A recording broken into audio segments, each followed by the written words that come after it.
Ayat yang kita akan pelajari pada pagi ini ialah firman Allah Subhanahu wa taala, a'udzu billahi minasyaitonir rajim, wa ma 'alal ladzina yattaquna min hisabihim min syai' walakin dzikra la'allahum yattaqun wa dzaril ladzina ittakhadhu dinahum la'iban wa lahwan wa gharratuhumul hayatud dunya wa dzakkir bihi أن تبسل نفس بما كسبت ليس لها من دون الله من ولي ولا شفيع وإن تعدل كل عدل لا يؤخذ منها أولئك الذين أبسلوا بما كسبوا لهم شراب من حميم وعذاب أليم بما كانوا يكفرون.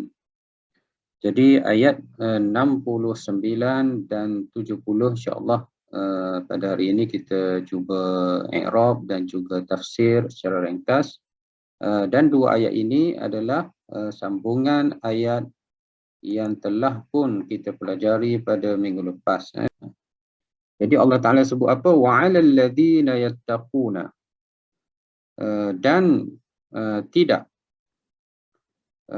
mengapa dan tidak alal ladzina yattaquna, atas mereka yang bertakwa. Maknanya mereka yang bertakwa kepada Allah Subhanahu Wa Taala, yang melakukan apa yang Allah Taala suruh, yang telah berusaha untuk menghindari apa yang Allah Taala larang, dan ada satu sifat takwa di dalam dirinya, maka tidak mengapa. Tidak mengapa, nanti saya hurai, saya tafsir sekejap lagi. Wa ma 'alal ladzina yattaquna min hisabihim. Min hisabihim ini ada dua makna, ada dua makna. Maknanya dan tidak ke atas mereka yang bertakwa min hisabihim, menanggung dosa-dosa mereka kerana berada bersama mereka.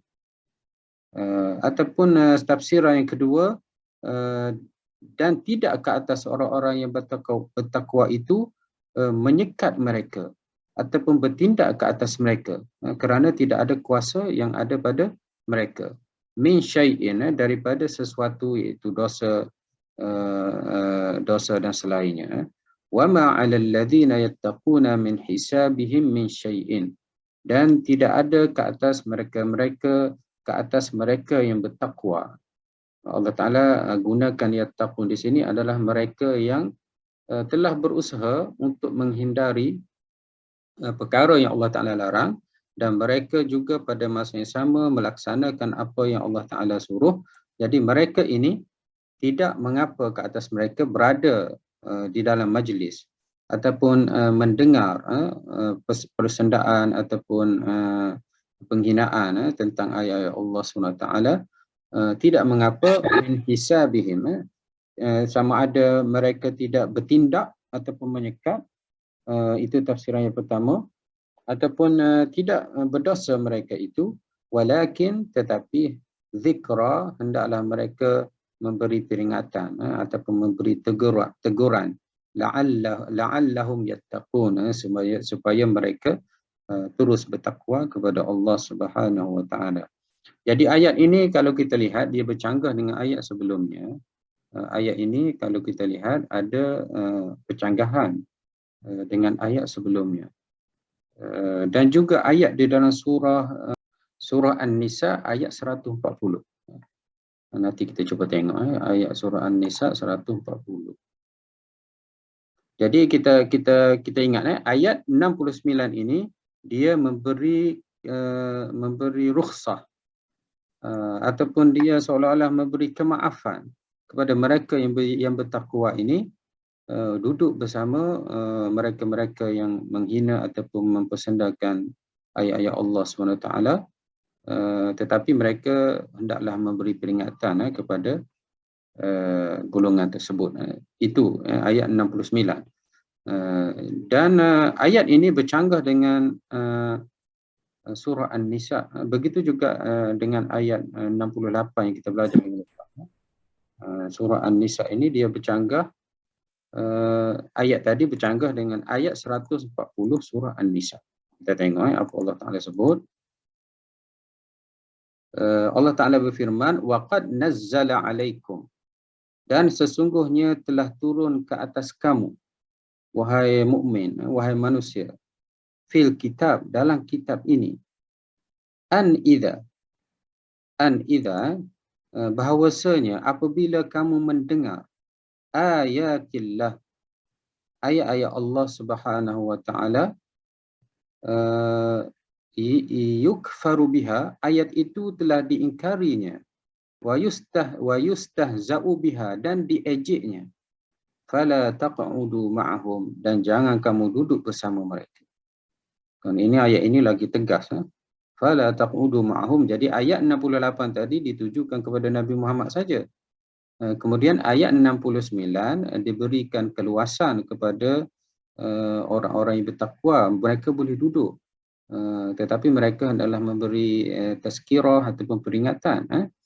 Tetapi ayat 140 ini dan ayat ini turun kemudian dengan tegas, Allah Ta'ala sebut, sesungguhnya telah diturunkan ke atas kamu di dalam kitab Al-Quran ini, bahawasanya apa yang diturunkan, apabila kamu mendengar ayat-ayat Allah diingkari, ditolak, didustakan, dikatakan ayat ini tidak betul ataupun ayat ini ketinggalan zaman ataupun ayat ini tak boleh diguna dan sebagainya, wa yustahza'u biha, dan ayat-ayat yang mengandungi hukum hakam, akidah dan sebagainya itu dipersendakan, diejekkan, fala taq'udu ma'ahum, jangan kamu duduk bersama mereka. Maknanya jangan kamu cenderung kepada mereka, jangan kamu duduk di dalam majlis mereka, jangan kamu hadir jemputan program dan sebagainya yang ada sifat yang disebut tadi, hatta yakhudu fi haditsin ghairi, sehinggalah dia ubah tajuk ataupun ubah topik perbualan ataupun topik perbahasan, perdebatan.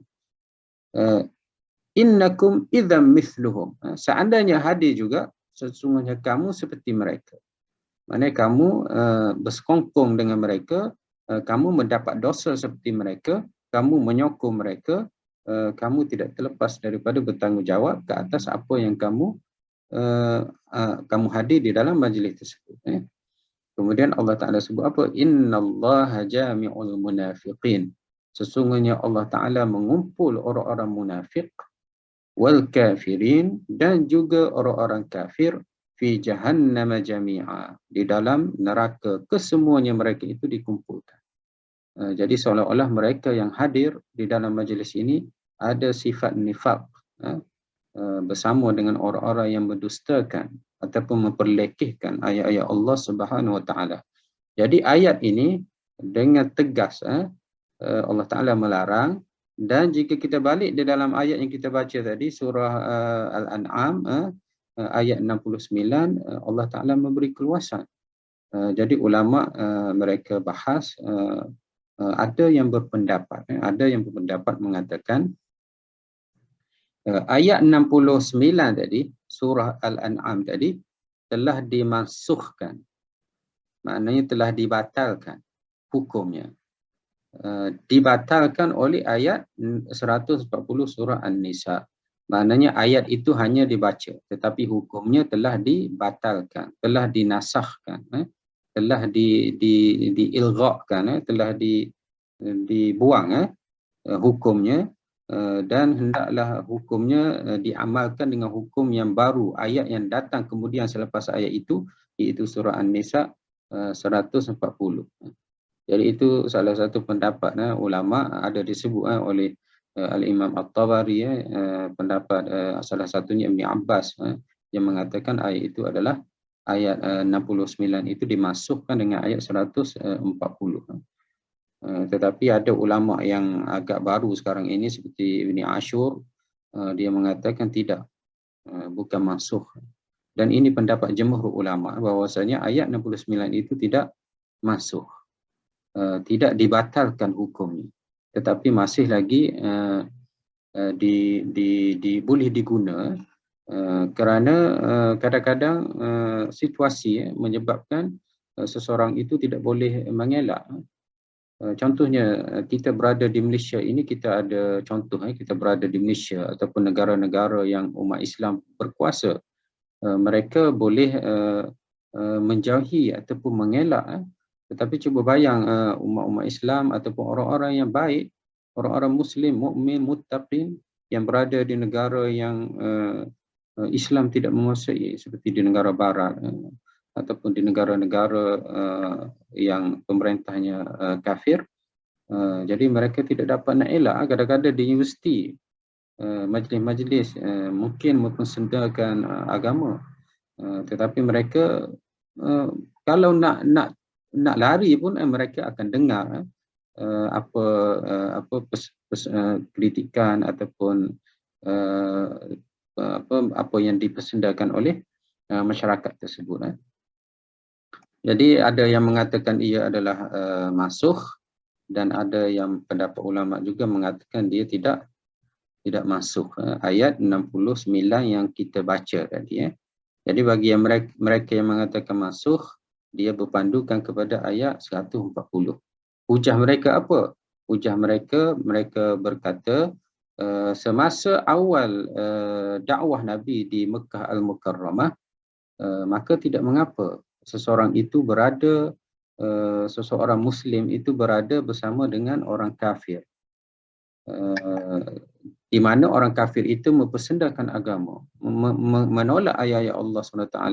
Kerana pada masa itu dakwah masih lagi lemah. Jadi orang-orang mukmin dia boleh melakukan taqiyah, maknanya bermuka-muka, seolah-olah dia tidak ada apa-apa, seolah-olah dia tidak rasa benci dan sebagainya, walaupun dengar apa yang disebut oleh orang-orang kafir Quraisy tersebut. Jadi mereka terpaksa hidup berjaga-jaga. Kalau mereka tunjukkan mereka menentang ataupun mereka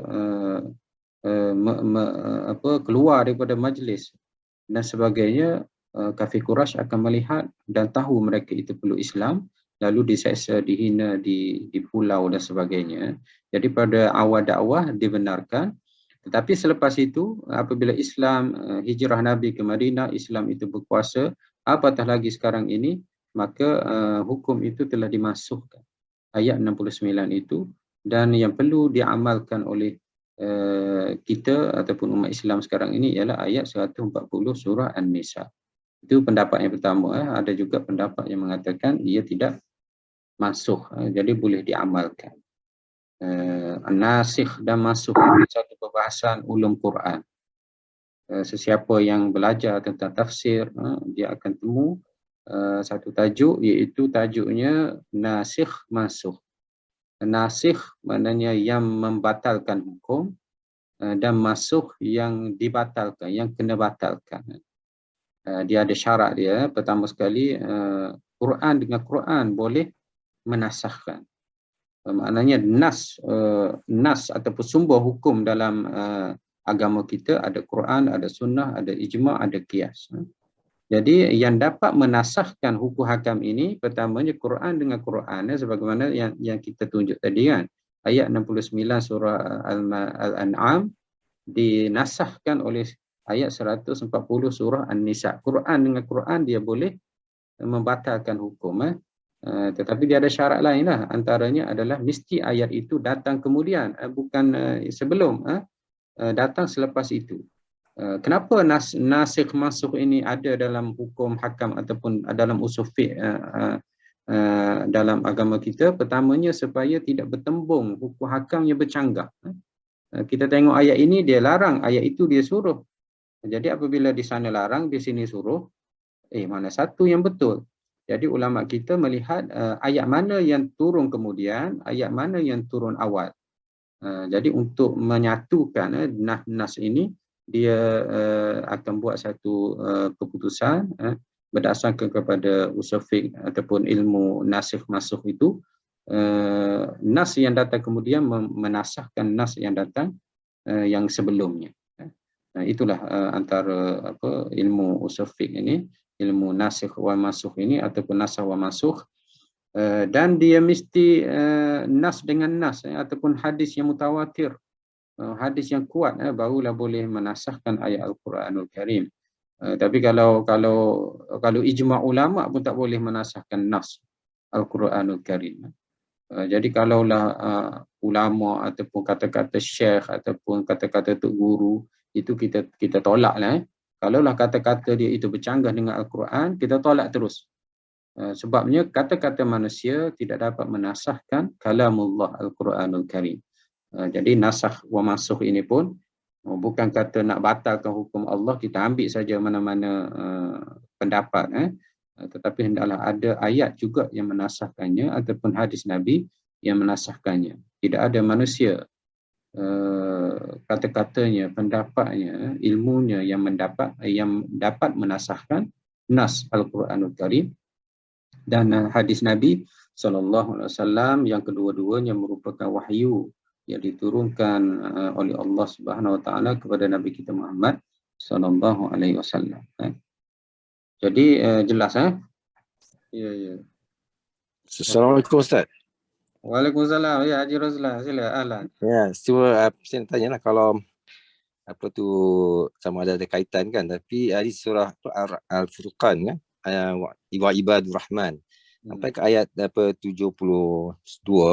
sebagian ayat kan, wa iza marru bil lagwi marru kirama. Maksudnya ibadur rahman ni bila dalam keadaan melalui tempat yang lara ni, dia melalui dengan kirama, kalau ikut ni dengan kehormatan diri mereka. Ni ada kaitan dengan ni, boleh sangkut dengan sini tak, dengan ayat ni Ustaz, ataupun dalam majlisnya Ustaz kata tadi?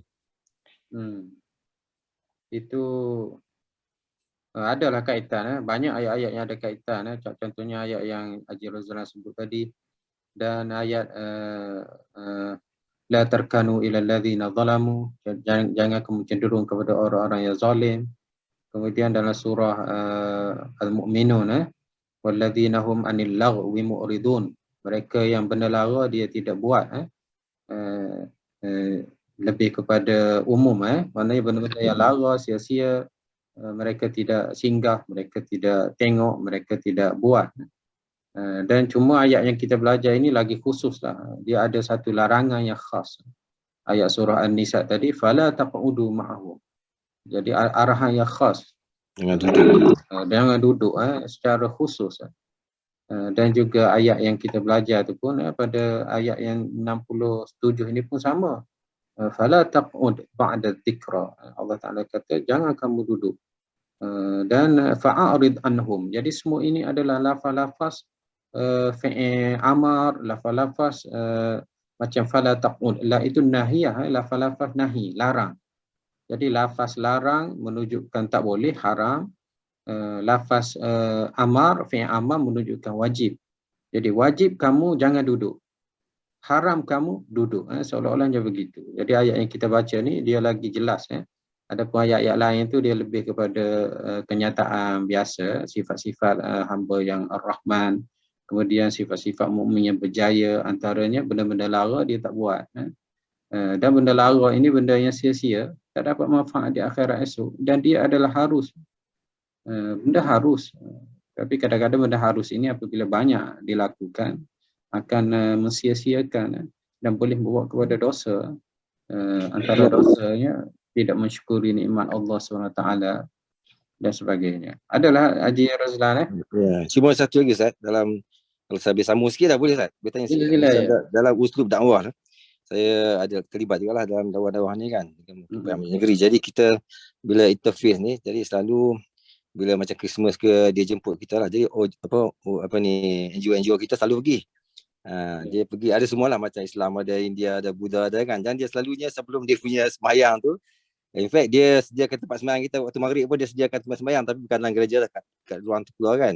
Tapi dia punya asyara selalu ada semualah, dia punya nyanyi, lepas tu Buddha punya, lepas tu Islam selalu NGO kita selawat lah kan. Tapi kalau segitu memang ada fitnah juga ada. Tapi dari segi dakwah kita NGO kita rasa terpaksa hadir lah. Tapi saya selalu tolak tak hadir lah. Biarkan kawan lain hadir lah. Jadi kalau tak hadir, jadi macam nampak kita ni bila kita buat raya ke apa, dia datang. Jadi itulah dalam dakwah ni kadang tak tahu sama ada takiyah ke ataupun dari sudut macam saya tadi kan, untuk datang untuk apa. Faham tu Haji Razlan. Jadi harus untuk kita pergi pertama sekali seandainya atas asas dakwah. Mana kita pergi ni, kita nak berdakwah, kita nak tunjukkan agama kita, budaya kita, adat kita, hukum hakam kita. Kalaulah mukmin boleh kita tegur dan sebagainya kan, tapi orang kafir benda yang haram bagi kita harus baginya. Tapi kita nak pergi majlis dia, kita dijemput, dan kita ada di sana misi kita untuk berdakwah, contohnya NGO dakwah, pemimpin-pemimpin NGO. Jadi mereka perlu jalinkan ikatan tersebut. Jadi atas asas dakwah boleh pergi. Yang kedua, seandainya dia adalah pemimpin, contohnya dia adalah YB ataupun dia adalah Perdana Menteri, jadi rakyatnya termasuk orang kafir, jadi dia perlu menghadiri majlis-majlis tersebut kerana dia pemimpin. Kalau dia tak hadir, dia tidak menunaikan hak pemimpin kafir tersebut. Tetapi janganlah pula dia hadir, dia lakukan amalan-amalan ritual agama yang dia hadir tersebut. Dia hadir itu sekadar sajalah untuk menyahut menerima jemputan sebagai pemimpin. Kalau dia tak pergi, nanti orang tak undi pula kan. Jadi untuk asas dakwah ataupun untuk asas pemimpin itu bolehlah. Dan termasuk ayat yang kita baca tadi 67. Saya pernah hadir tu di ibu saya. Dia buat satu meja khas kepada mukmin. Sama macam haji juga, boleh solat sebagainya. Dan meja-meja puak dia ada agak lah, agak yang biasa lah. Jadi saya pun ingat juga hadis Nabi, jangan kamu duduk bersama dengan peminum arak atas asas saduz zari'ah, supaya kamu ini tidak akan terjebak dengan minum arak tersebut. Jadi saya hadir majlis tu. Kebetulan di sini PKR, DAP Selangor ni biasa, dia kerajaan PS kan. Jadi kadang-kadang pengurusi, saya dulu pengurusi taman ni, taman perumahan ni saya dulu pengurusi, kadang-kadang dijemput. Jadi kita hadir. Jadi bukan saya seorang, ada lagi lah orang-orang yang alim daripada saya hadir juga dalam majlis itu. Jadi kami sepakat hadir. Dan kami nak lihat apa yang mereka buat. Jadi apabila orang Melayu tu hadir, mereka akan raih. Pertama, bahasa yang mereka guna bukan bahasa Cina, ada Melayu, ada Cina. Kemudian mereka benarkan kita bercakap. Masa kita dibenarkan kita bercakap, itulah masa kita nak dakwahnya. Kita bercakap mengaruh apa-apa yang sepatutnya. Pada masa inilah kita akan cerita tentang Islam. Sebab dalam majlis tu orang kafir ramai, tua, muda, pemimpin dan sebagainya. Dan bila diberi kita bercakap, kita pun pandailah pada masa itu ada wakil rakyat Hulu Langat di Parlimen. Memanglah seorang ustaz, dia dapat master daripada Universiti Dunia dalam agama. Jadi seorang ustaz bercakap lah. Jadi peluang itu bukan senang. Peluang itu bukan senang. Tapi kalau kita tolak, contohnya kita tak hadir, jadi kita dah sekat ataupun kita dah putuskan satu hubungan. Sedangkan dia jemput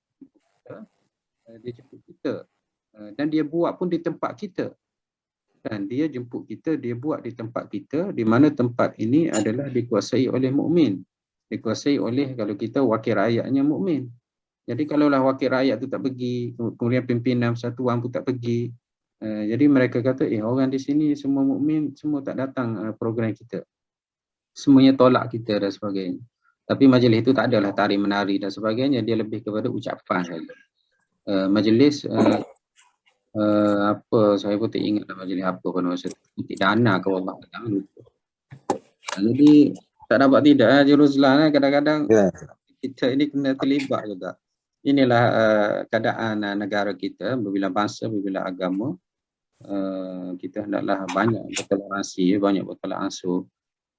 Dan ayat 69 itu, ayat ni, oleh kerana ada ulama yang kata tidak masuk, maka kita boleh beramal dengan ayat ini. Boleh beramal dengan ayat ini. Dan mengikut kata Imam Syafi'i, dia adalah lagi jelas ataupun lagi kuat dari sudut bahawasanya dia tidak masuk. Okey. Beres? Okey. Jadi Allah Syukran. wa ma 'alal ladzina yattaquna min hisabihim min syai'in walakin dzikra la'allahum yattaqun. Ini ayat 69. Insya-Allah sekarang ini kita cuba lihat i'rab ayat ini.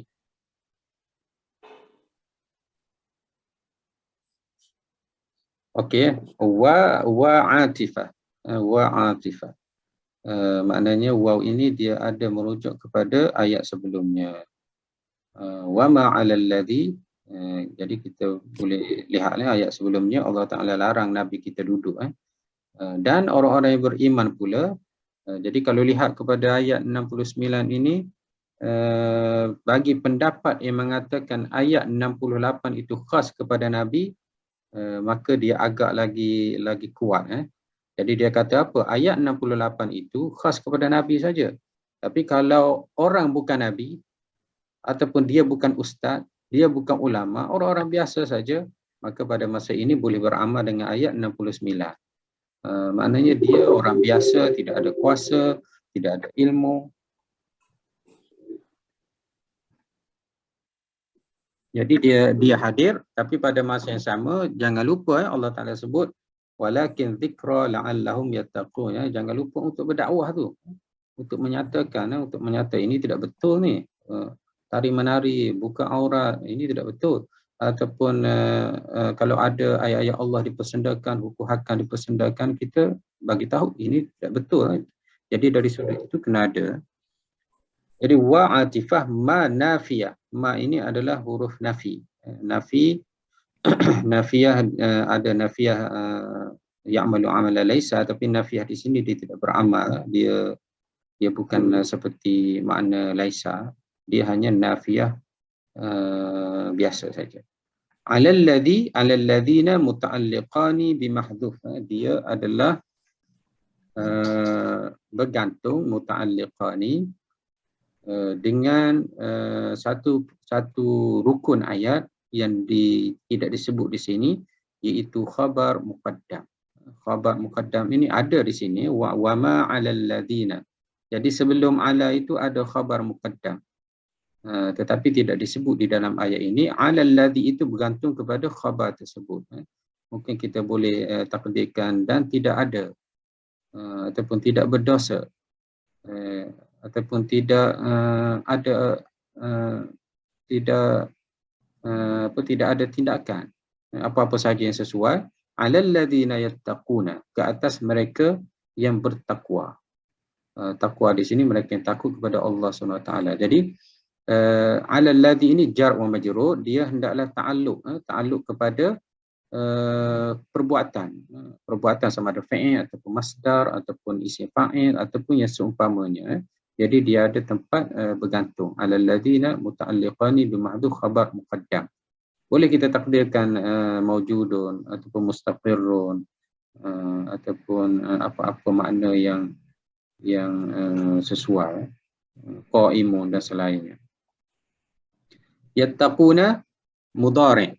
Khabar muqaddam ni maknanya khabar yang diawalkan.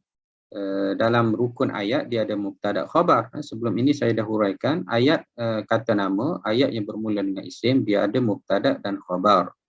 Jadi kadang-kadang khabar itu didahulukan. Jadi dalam ayat ini khabar itu diawalkan dan tidak disebut di sini kerana tidak ada keperluan. Dan 'alal ladzi jar wa majrur itu dia ta'alluq kepada khabar itu. Kita kena ingat di dalam bahasa Arab ini ada jar wa majrur ataupun ada syibih jumlah.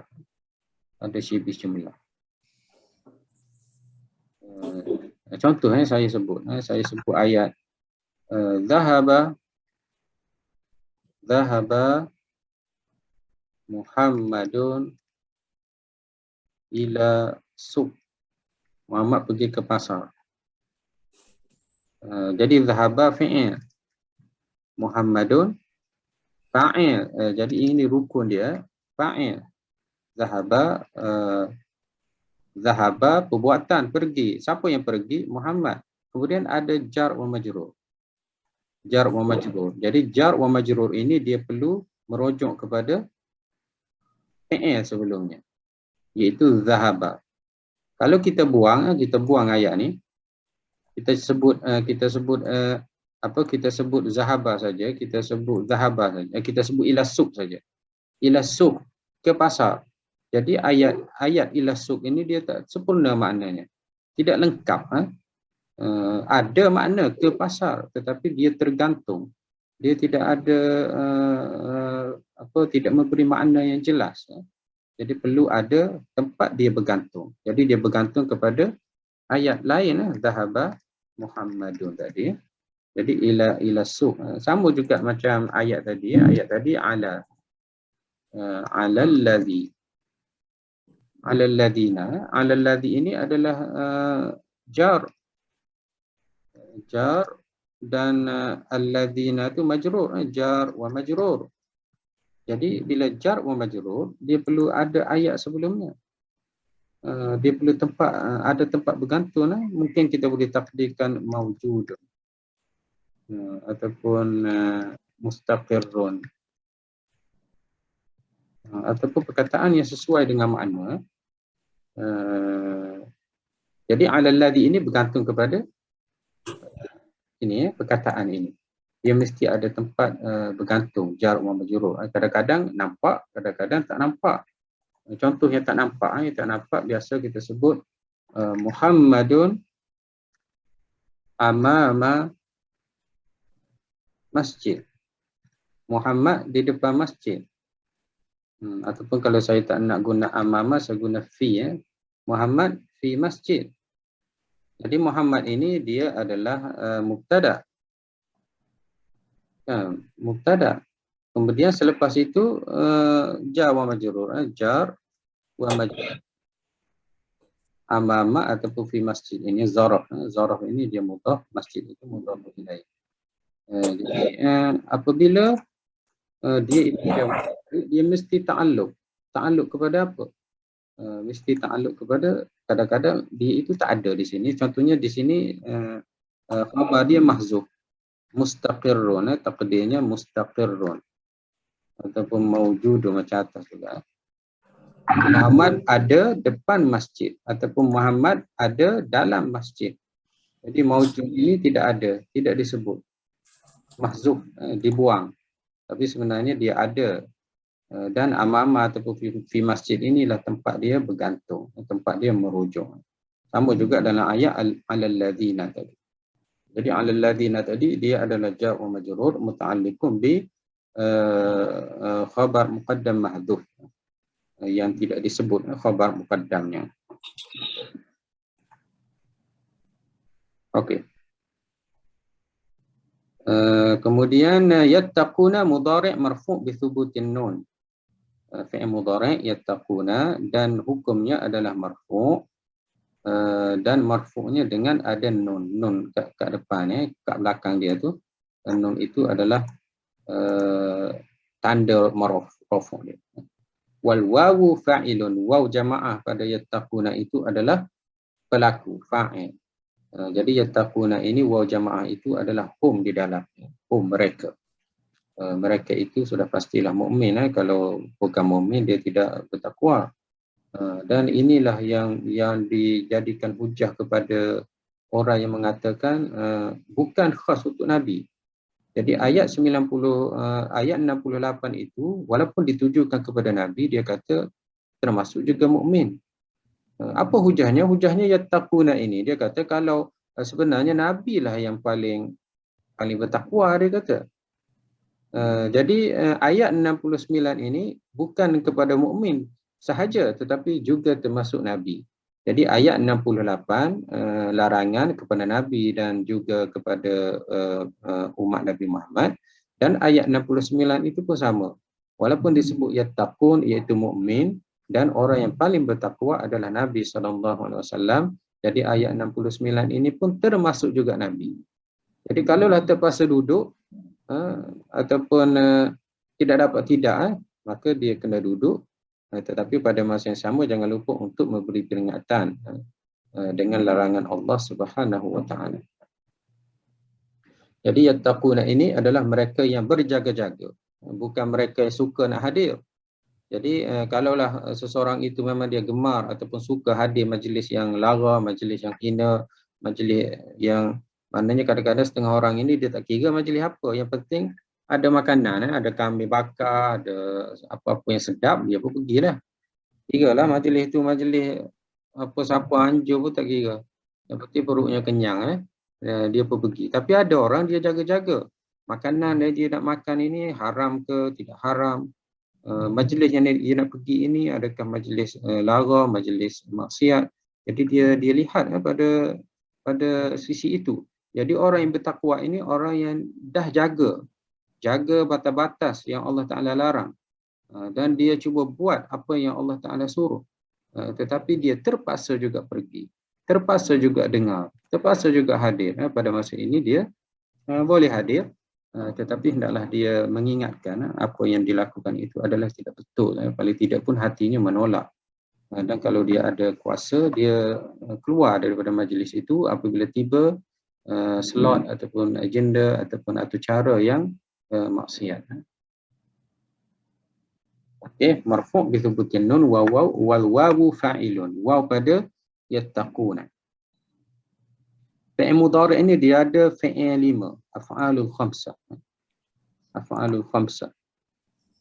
Jadi orang yang belajar i'rab ni dia kena ingat ada isim 5, ada fi'il 5. Fi'il 5 ini wazan dia adalah pertama yaf'alani, kemudian yaf'alani, kemudian yaf'aluna,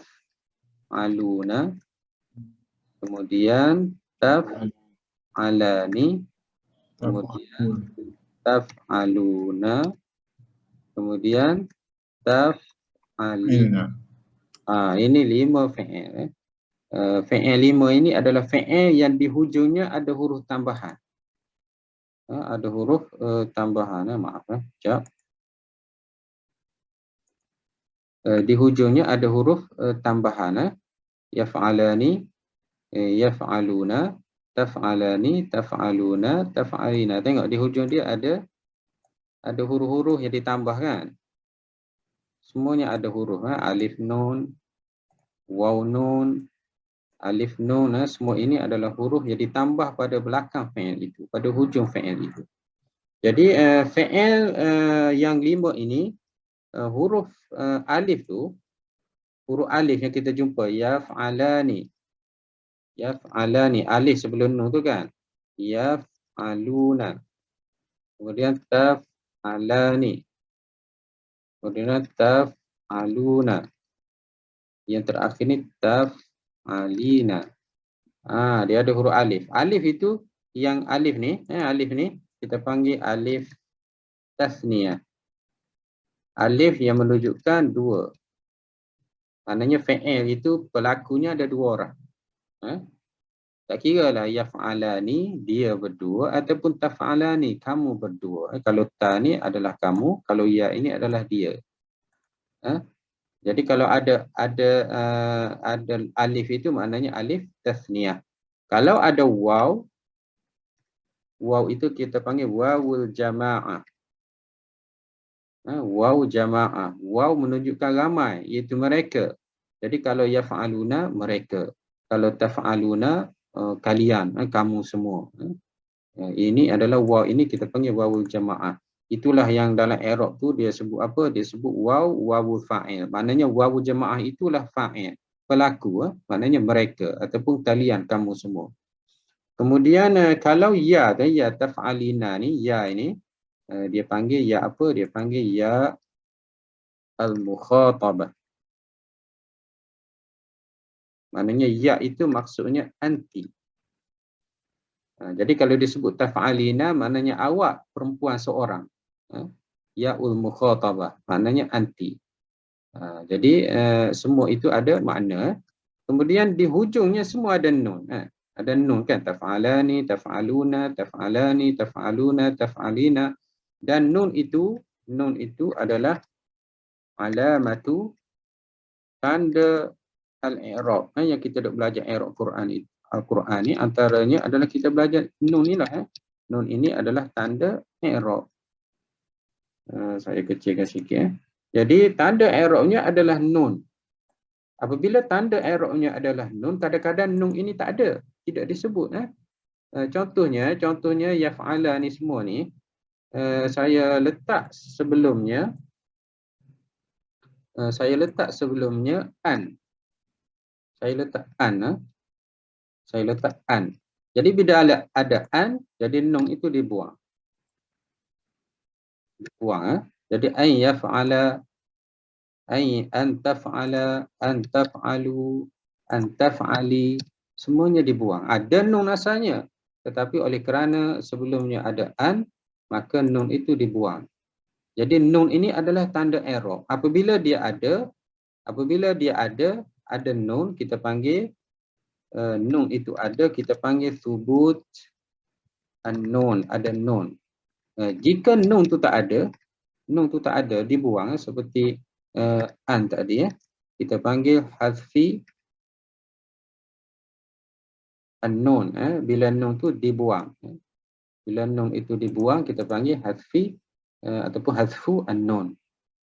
Jadi kalau kita nak i'rab yang atas ni kita panggil fi'lun mudhari' marfu'un bi thubuti an-nun. Fi'il mudhari' hukumnya marfu', tanda rafu'nya adalah ada nun. Itu i'rab. Dan kalau yang bawah ni kita i'rab apa? Fi'lun mudhari'. Oleh kerana ada an ini adalah antara huruf yang menasabkan fi'il mudhari'. Jadi hukumnya adalah mansub. Tadi hukum rafu'. Apa hukum rafu'? Kerana sebelumnya tak ada apa-apa. Tapi seandainya sebelumnya ada an, maka dia berubah menjadi mansub. Kenapa? Kerana an ini adalah antara huruf yang menasabkan fi'il mudhari'. Jadi mansubun bi hadfi an-nun, dengan buang nun. Jadi itulah i'rab. Hukum i'rab mansub. Faham? Jadi yattaquna dalam ayat tadi, dia adalah fi'lun mudhari' marfu' disubutin nun, ada nun. Kenapa yattaquna itu disubutin nun? Kerana sebelumnya tidak ada an, sebelumnya tidak ada lam, sebelumnya tidak ada lan, huruf-huruf yang menjazamkan ataupun yang menasabkan fi'il mudhari'. Beres. Jadi itu adalah sedikit huraian. Dalam bahasa Arab ini dia ada 5 fi'il di mana i'rabnya sama ada subutin nun ataupun hadzaf nun. Jadi kadang-kadang kita jumpa yattaquna, kadang-kadang kita jumpa yattaqu, dia buang nun. Jadi semua itu adalah tanda i'rab. Wa maf'uluhu mahdhufun Allah. Maf'ulnya tidak disebut. Banyak dalam Quran Allah Taala sebut yattaquna. Dalam ayat ni tengok yattaquna. Yattaquna ini dia adalah fi'il. Tidak begitu? Apabila fi'il dia kena cukup rukun dia. Yattaquna. Dalam yattaqu ni ada fi'il dan ada fa'il. Fa'il dia adalah hum. Hum tu fa'il dia. Ada dalam yattaquna. Jadi kalau kita terjemah, mereka yang takut. Jadi ayat tak lengkap. Takut kepada apa? Banyak dalam Quran. La'allakum yattaqun. Ayat puasa. Kutiba alaikumusiyam kama kutiba alal ladhina min qablikum. Kemudian la'allakum tattaqun. Dalam ayat yang kita baca ni pun tattaquna, kemudian tak ada maf'ulun bih. Kemudian di akhir tu la'allahum yattaqun pun juga tidak ada maf'ulun bih. Jadi sebenarnya dia ada maf'ulun bih. Jadi dalam i'rab tadi dia kata mahzuf, takdirnya Allah. Yattaquna Allah. Jadi kamu tidak lain, mereka akan takut kepada Allah Subhanahu Wa Taala. Jadi Allah ini adalah maf'ulun bih. Tetapi mahdhuf itu tidak disebut, tidak dinyatakan oleh Allah di dalam Al-Quran. Kerana semua dah tahu, orang yang mukmin, orang yang muttaqin ini dia takut kepada Allah saja. Kalau takut kepada manusia itu bukan mukmin. Sebut saja takwa, sudah tentu terlintas dalam semua orang yang beriman, takwa ini orang yang takut kepada Allah. Letak Allah yang paling atas. Jadi tak perlulah lagi disebut Allah, buat panjang ayat saja. Jadi yattaquna itu tidak disebut Allah Subhanahu Wa Taala. Tetapi dia ada sebagaimana kata muallif ni. Jadi kalau kita nak terjemah, dan tidak ada apa-apa ke atas mereka yang takut kepada Allah. Sebab Allah tu dia tak sebut, kita boleh sebut yang mereka itu takut kepada Allah, menjaga batas-batas, buat lakukan apa yang Allah Ta'ala suruh. Min hisabihim, min hisabihim maknanya berdosa bersama mereka, bertanggungjawab ke atas mereka. Min syai'in, apa-apa saja, tidak ada apa-apa. Seandainya mereka itu duduk, setelah mereka terpaksa duduk bersama dengan orang-orang yang disebut di dalam ayat 68 itu. Okey, min hisab muta'alliqani bihali min syai', maknanya ada hal. Hal ini boleh saja kita terjemah wa ma 'alal ladzina yattaquna min hisabihim min syai'in hali mujalasatihim. Jadi tidak ada apa-apa pun ke atas mereka yang bertakwa, sama ada menanggung dosa-dosa orang-orang yang memperlekehkan ayat-ayat Allah ataupun mempersendakan hukum hakam Allah SWT.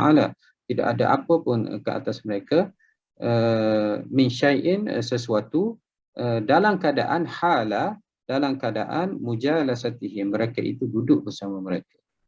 Jadi dalam keadaan mereka itu duduk dalam majlis ataupun duduk bersama mereka, mendengar apa-apa sahaja persendaan dan sebagainya, mereka itu tidak ada apa-apa dosa ataupun apa-apa tanggungjawab. Walakin hum mudhafun ilaihi, hisabihim, hum adalah mudhafun ilaihi. Min jar zaid. Kalau ikutnya tak ada min pun tak apa. Wa ma 'alal ladzina yattaquna min hisabihim syai'un. Syai'un ini adalah mubtada. Sesuatu, sama ada dosa ataupun tanggungjawab ataupun apa-apa saja, tidak ada kepada ke atas orang-orang yang bertakwa, menanggung dosa-dosa mereka itu. Jadi hum itu adalah mudhaf ilaih, min itu jar wa majrur. Syai'un, syai'un itu sebenarnya dia mubtada muakhar. Apabila ada min, jadi dia terpaksa dibaca dengan syai'in. Syai'in majrur lafzan. Dari sudut lafaznya dia dibaca dengan baris bawah, tetapi kedudukannya dia adalah mubtada, adalah marfu'un. Marfu'un mahallan, kerana mubtada muakhar. Syai'un itu adalah mubtada muakhar. Beres? Wa atifah, wa ini huruf ataf. Maknanya kamu tidak ada apa-apalah, tetapi kena ingatlah, lakin zikra maf'ulun mutlaq li fi'li mahdhuf ay yudzakkirunahum dzikra. Tetapi hendaklah kamu memperingatkan dengan peringatan daripada Allah Subhanahu Wa Taala. Jadi zikra itu adalah maf'ul mutlaq. Maf'ul mutlaq ini saya rasa sudah hurai sebelum ini. Maf'ul mutlaq iaitu masdar. Apabila masdar dia ada fi'il sebelumnya, yudzakkirunahum dzikra, sebagaimana yang ditakdirkan oleh pengarang kitab. Ai yudzakkirunahum dzikra. Tidak ada apa-apa pun atas kamu dosa, tanggungjawab dan sebagainya, seandainya kamu terpaksa, kamu taqiyah untuk duduk bersama dengan mereka itu, tetapi hendaklah kamu memberi peringatan kepada mereka sekadar yang kamu mampu. Dalam bab nahi munkar amar ma'ruf ini kita kena lihat juga orang yang ada kuasa, orang biasa, kadang-kadang silap kita guna kaedah ini akan membuat huru-hara. Contohnya orang yang tidak ada apa-apa kuasa, dia pergi tutup gereja contohnya. Huru-hara dah. Tutup gereja, dia kata apa, kami nak sekat munkar. Jadi orang yang biasa mana boleh tutup gereja. Tapi kalau kerajaan, orang yang berkuasa, dia boleh tutup. Dengan alasan yang munasabah lah. Kalaulah membawa kepada apa, perselisihan ataupun membawa kepada perbelahan keagamaan dan sebagainya. Itu satu contoh. Orang yang biasa dia pergi ke kedai loteri contohnya ataupun kedai judi, dia pun bakar ataupun dia tutup. Jadi tak boleh.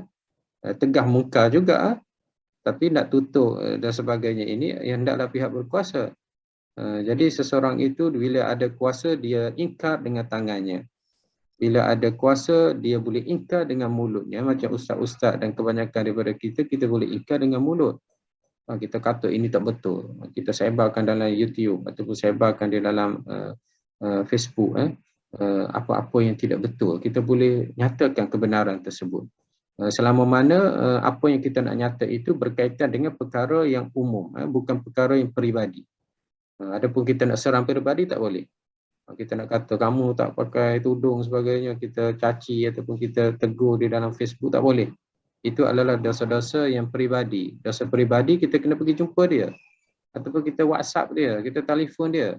Tapi kalau dosa-dosa yang melibatkan kepentingan awam, macam rasuah, macam penipuan, pengkhianatan dan sebagainya, kalau kita tahu, kita kuat, kita boleh lagi untuk menyatakan kebenaran tersebut. Sehingga ada orang sanggup dipenjara, didenda dan sebagainya kerana memperkatakan kebenaran. Sehingga ada orang yang sanggup mati mempertahankan kebenaran. Cuma kita yang biasa-biasa ini semuanya takut belaka. Itu masalah ustaz-ustaz. Jadi kalau boleh ingkar dengan tangan, boleh ingkar dengan kata-kata. Dan kalau kita lemah sangat, kita boleh ingkar dengan hati. Kita boleh ingkar ataupun kita tak suka. Dengan hati kita memang kita tak suka. Tetapi kita terpaksa berada dalam majlis ataupun dipaksa untuk hadiri sesuatu yang kita rasa dia adalah majlis maksiat, dosa kepada Allah Subhanahu Wa Taala.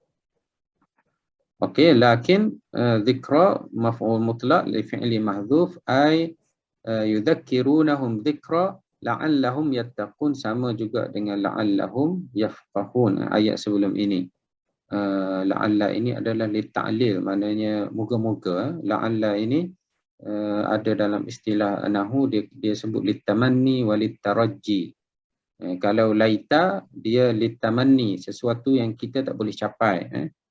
Contohnya dalam ayat Arab sebut alangkah indahnya seandainya muda itu kembali. Jadi orang tua dia dah tak boleh dah nak muda. Jadi alangkah indahnya ataupun harapan itu adalah harapan li tamanni. Dia guna laita. Laita syabab ya'udu yauman.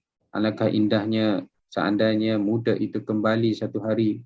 Jadi aku muda balik bagi orang-orang yang dah pencing Haji Ruslan dan sebagainya ni, Haji Jamil jadi alangkah muda itu, indahnya kalau muda itu kembali, itu semua adalah angan-angan Jadi dia dalam bahasa Arab dia panggil at-tamanni, menggunakan laita.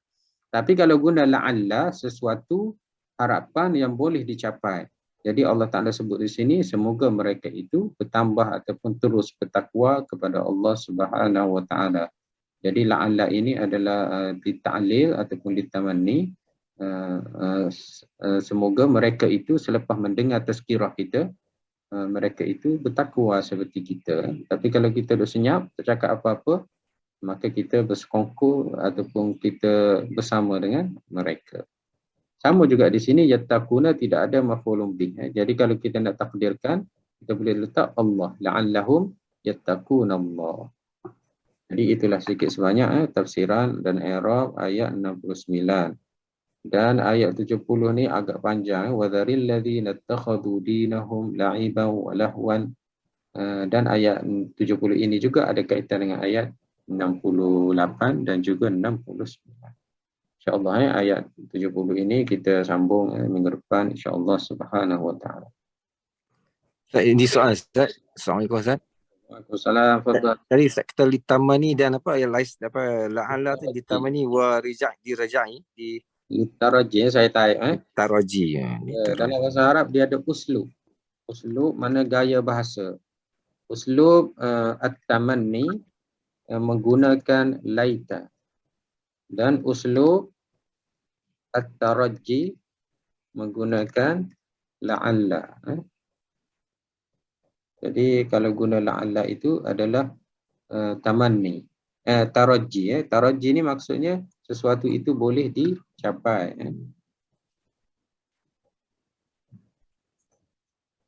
Okey, Haji Ruzlan. Yes, alam. Kalau saya boleh muda, saya akan beritahu apa yang jadi pasal tua. Wah. Makan ubat kan. Kan saya, kalau saya boleh kembali kepada waktu muda, saya akan beritahu kepada masa saya muda apa akan jadi pasal saya masa saya tua ni. Saya nak tanya Ustaz yang masalah apa maf'ul mutlak zikra. Dia balik kepada mana Ustaz yang dia punya bahaya tu? Zikra itu fi'il dia yudzakiru. Zakiru. Dia balik pada kata mana, ayat yang mana? Zikra, fi'il dia zakara ni. Zakarah yang Zakara ni dia fi'il kan, tapi tak disebut di dalam Al-Quran tu. Tidak disebut dalam Al-Quran. Jadi zikra ni masdar. Jadi masdar dia maf'ul mutlak.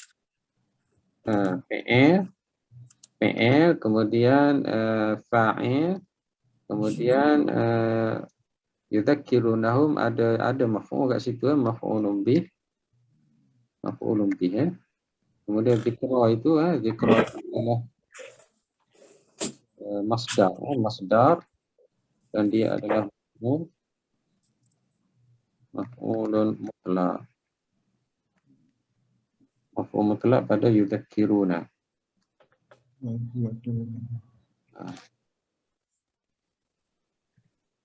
Maf'ul mutlak ni saya dah hurai rasa sebelum ni. Dia ada tujuan dia. Pertama taukid. Yang kedua bayanul adad. Yang ketiga bayanu al-hay'ah. Ini antara tujuan tujuan maf'ul mutlak. Jadi yang atas tu adalah taukid. Hendaklah kamu memberi peringatan. Zikra, betul-betul peringatan, maksudnya begitu. Tentu saya kata akal tu al-aruzza ataupun akal tu aklan. Kita letak terus, nampak sikit.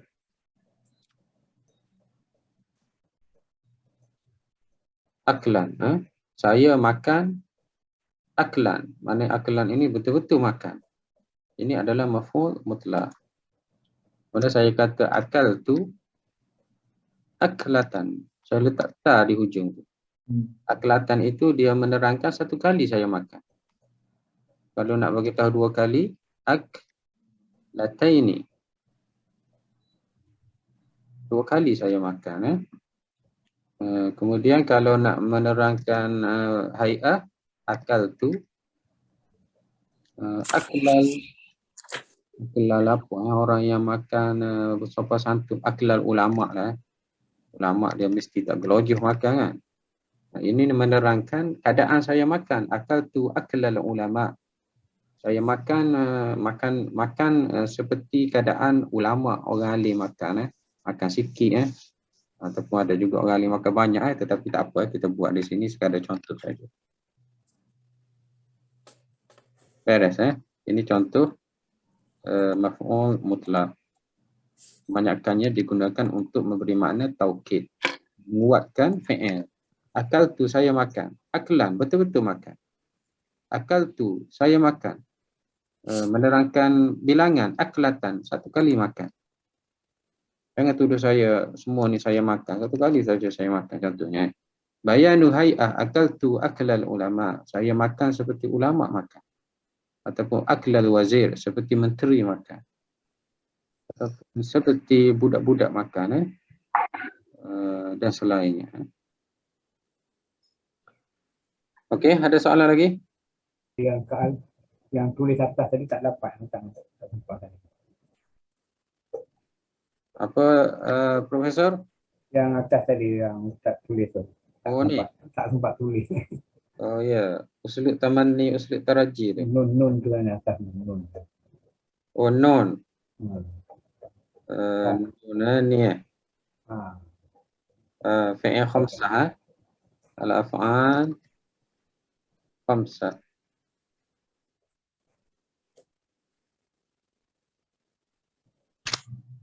Nama dia af'al khamsah. Nanti saya buat, saya save PDF lah, saya send dalam grup nota ni. Okey. Oh, terima kasih. Sebab nak tulis lah, tulis tu dah lah lambat kan. Dah banyak juga kan. Tak sempat saya pun tak cepat kan. Ikut saya bercakap saya tulis. Jadi kadang-kadang kita ke bawah, yang atas tu dah tak sempat nak tulis kan. Nanti saya buat nota ni, saya save PDF, saya share dalam grup nanti insyaAllah. Syukuran jazilan. Afwan. Untuk ulangan Asma'ul Khamsah tu ada sebut tapi tak bunyi. Agak salah cara lalu dah. Ya. Ya, apa Haji Jamil? Asma'ul Khamsah pula. Oh, Asma' Khamsah. Ada Ustaz sebut tadi. Ya. Tapi dah. Kita tak jumpa lagi Asma' Khamsah. Tapi tak apa saya cuba sebut secara mudah. Jadi dalam ini dia ada fi'il 5, dia ada isim 5. Al-Asma' Khamsah. 5 isim. 5 isim ini pun dia melibatkan i'rab juga. Cuma 5 isim ini dia melibatkan i'rab huruf mat. Alif, waw, ya. Isim apa? Pertama abun. Yang kedua akhun. Yang ketiga hamun, mak mertua, ayah mertua. Yang keempat fu ataupun famun. Famun ataupun fu. Mulut. Yang kelima zu. Jadi ini adalah 5 isim. Abun, ayah. Akhun, adik-beradik lelaki. Hamun, bapa mertua. Famun, mulut ataupun fu, dibuang mim. Kemudian zu maksudnya milik, kepunyaan. Jadi 5 isim ini kadang-kadang kita akan sebut abuka. Bila kita nak idhaf, nak sandarkan dia, nak idhafah dia. Abuka. Jadi saya tak boleh sebut abuka. Abuka tak boleh. Kena letak waw. Waw ni kena letak. Waw tu kena letak. Jadi kalau buat abuka tak boleh. Bukan saja abuka, contohnya Abu Muhammad. Abu mesti ada waw. Jadi abu ni ada waw. Kadang-kadang ada alif. Abaka. Contohnya Aba Bakar. Aba Bakar itu disandarkan kepada Bakar. Aba disandarkan kepada Bakar. Kadang-kadang dia bertukar kepada Abi. Abika. Jadi kadang-kadang dalam keadaan marfu' waw, dalam keadaan masuk alif. Kemudian dalam keadaan majrur ya ini dalam keadaan majrur. Sama juga akhun. Akhun pun sama. Akhuka, akhaka, akhika. Hamun, hamaka, hamuka, amaka, hamika. Famun kena guna fu. Famun ini mulut. Mulut kamu, fuka. Bertukar kepada faka pun boleh. Faka ataupun fika. Tengok mulut. Maknanya mulut. Boleh. Ini adalah asma' khamsah. Bagi mereka yang dah belajar ilmu nahwu, jadi dia akan ingat balik lah ni. Kadang-kadang bila belajar dah tinggal, dia lupa, tenggelam. Tak tahu kat mana dah dia tenggelam. Jadi kita pun tak jumpa dalam Quran. Kalau kita jumpa nanti, kita akan bicara tentang al-asma' al-khamsah. Di mana kadang-kadang dibaca dengan diletak waw, diletak alif ataupun diletak ya. Mengikut kedudukannya di dalam ayat. InsyaAllah kita tangguhlah kita minggu depan. Barakallahu fikum wa jazakumullahu khair. Wassalamualaikum warahmatullahi wabarakatuh. Waalaikumsalam. Syukran jazilan. Terima kasih. Terima kasih Ustaz. Sama ya.